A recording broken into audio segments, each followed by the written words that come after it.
경찰이 음주운전 사고를 낸 문재인 전 대통령의 딸 문다혜 씨 조사에 박차를 가하고 있습니다.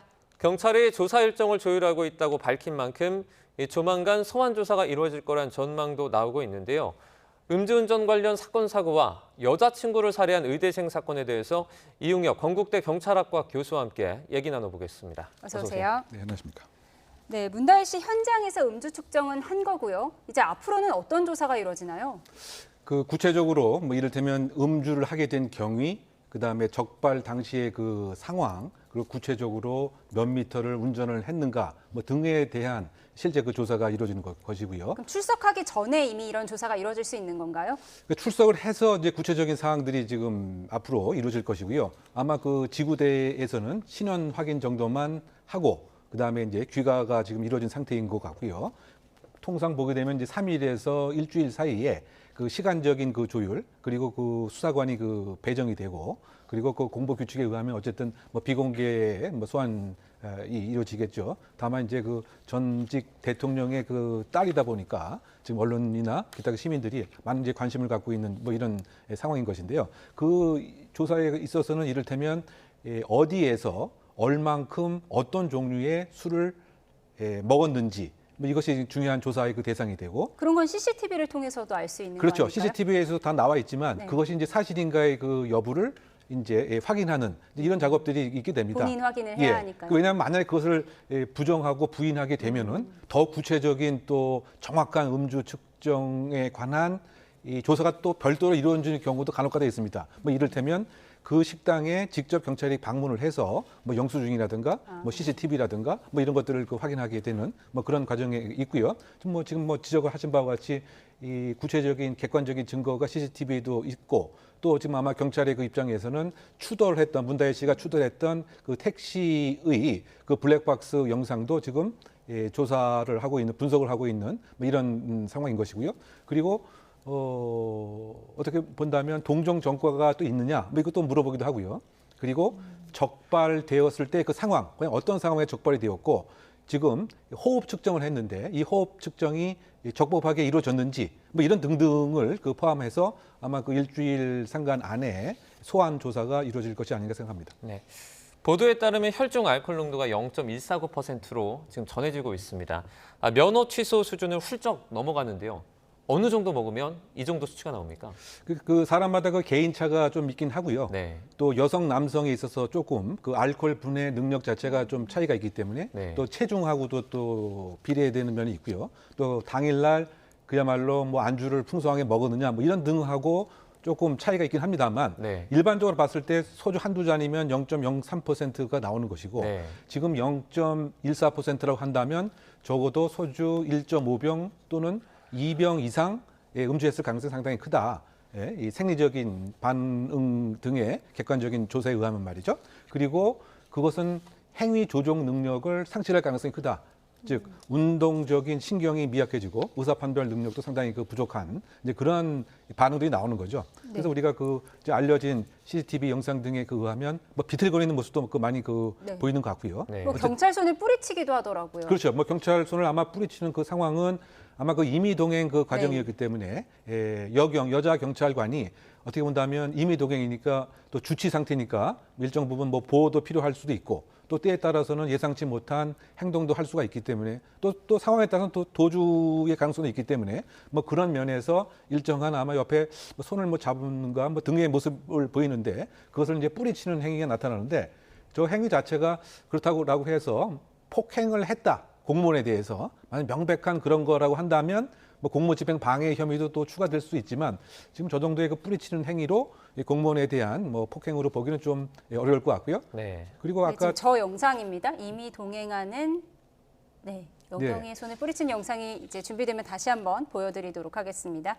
저 시점이 새벽 네. 3시 경이기 때문에 지금 7시부터 아마 식당에서 식사와 아마 음주가 시작된 것이 아닌가 예상할 수가 있는데요. 그렇다 본다면 이제 7시간 이상 음주가 지속되었고 그렇다 본다면 아까 질문하신 바와 같이 답변하게 되면 결국은 만취 상태다. 0.14%는 네. 지금 저 화면 보시죠. 장면입니다. 예. 네. 네. 저렇게 실제- 여경이 이미 동행을 하려고 하는데요. 네, 저 코트를 입은 여성, 손을 뿌리치고 가기도 하는 모습 보여드렸습니다. 네.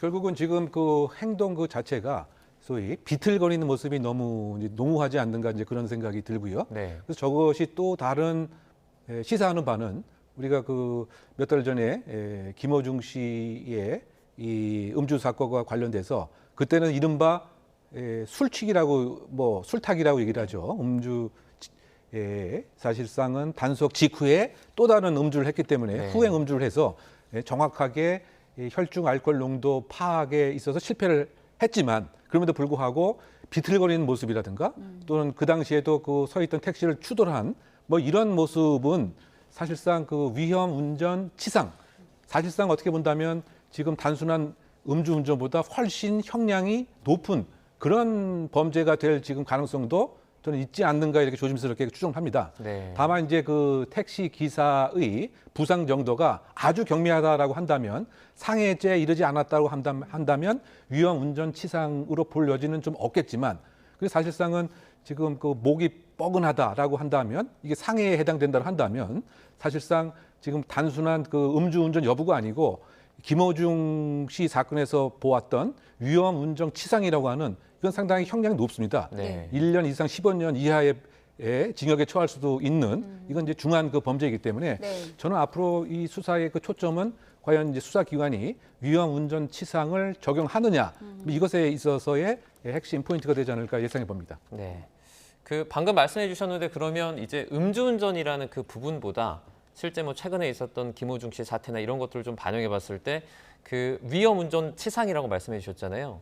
뭐 우리가 그 평균적으로 생각을 할 때 뭐 구속이라든지 큰 어떤 처벌도 가능하다고 보십니까? 사실은 이제 중형이 해당될 수 있는 여지는 충분한 거죠. 네. 왜냐하면 일단은 혈중 알코올 농도가 0.14%라고 하는 것은 적어도 인사 불성 상태에 준하는 그런 상태이고 네. 더 중요한 것은 이 약물 또는 그 알코올로 인해서 운전이 불가능함에도 불구하고 운전을 해서 사람을 다치게 했다라고 하는 경우에는 사실상 혈중 알코올 농도 측정이 없어도 처벌이 가능한 거거든요. 네. 그 대표적인 행동 징후로서 뭐 술 냄새가 많이 난다든가 비틀거린다든가 혀가 이렇게 꼬여 있다라든가 제대로 정상적인 행동을 못 한다든가 라고 하면 이 정도로만 해도 측정 없이도 사실은 이런 그 중형에 처할 수가 있는데 지금 어쨌든 그 CCTV에 나온 그 문다혜 씨의 행동 그 양상을 보게 되면은 사실상 이 위험 운전 치상에 해당되는 그런 객관적 지표가 다 충족되는 것은 아닌가 그런 평가도 가능한 것이고요. 네. 뭐 대표적으로 보게 되면 아마 영상에도 아마 나와 있는 것으로 생각합니다만 다른 사람의 차량을 마치 자기 차량으로 오인해서 네. 문을 열려고 했던 이런 행위는 이건 완전히 이제 만취했다라고 하는 그런 반증이고요.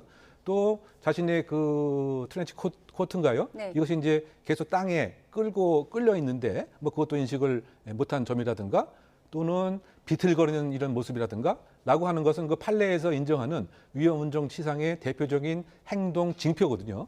그래서 과연 이제 그 수사기관이 이 부분에 있어서 어떠한 적용을 할지 좀 지켜볼 대목으로 생각됩니다.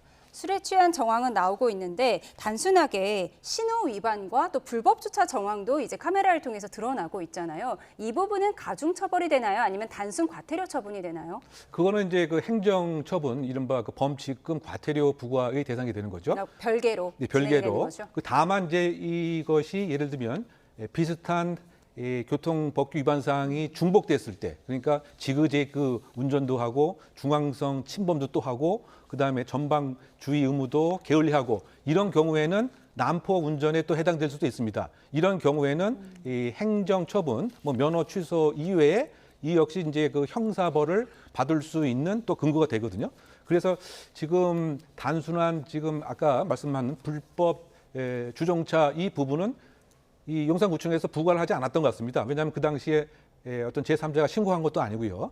또 구청에서 아마 심야 시간이니까 이렇게 순찰을 하면서 이른바 그 범칙금 그 스티커를 발부한 것도 아니기 때문에 네. 그 부분은 현장에서는 어쨌든 뭐 처벌이 안 됐지만 뭐 그렇게 그 주차했다라고 하는 불법 주차했다라고 하는 사실이 영상에 있기 때문에 소위 말해서 그 범칙금 등이 그 부과될 가능성 상당히 큰 것이고요. 그리고 아까 이제 말씀하신 것처럼 뭐 좌회전 소위 말해서 좌회전이 금지되어 있는데 좌회전한 부분 네. 이런 부분들은 이제 행정 처분에 벌하게 되는데 다만 이제 이것이 계속 반복된 행위가 2회 이상 있다라고 판단되면 이 역시 형사처분, 난폭 운전에 해당될 여지도 배제할 수는 없는 것이 아닌가 생각해 봅니다. 네. 조만간 뭐 출석을 해서 조사를 받을 것으로 예상이 되니까요. 저희가 좀 더 지켜보도록 하겠습니다. 또 다른 음주운전 사고도 저희가 좀 살펴보겠습니다. 30대 여성이고요. 만취 상태에서 이 경찰의 단속을 피하기 위해 역주행까지 하면서 도주한 사건이 있었는데요. 이 사건은 불구속 송치됐다고요. 그러니까 이제 이 여성 역시 그 과거에 그 음주 경력이 있었던 것 같습니다. 네. 그러다 보니까 심지어 음주 측정 자체를 아예 완강하게 거부를 한 것 같습니다.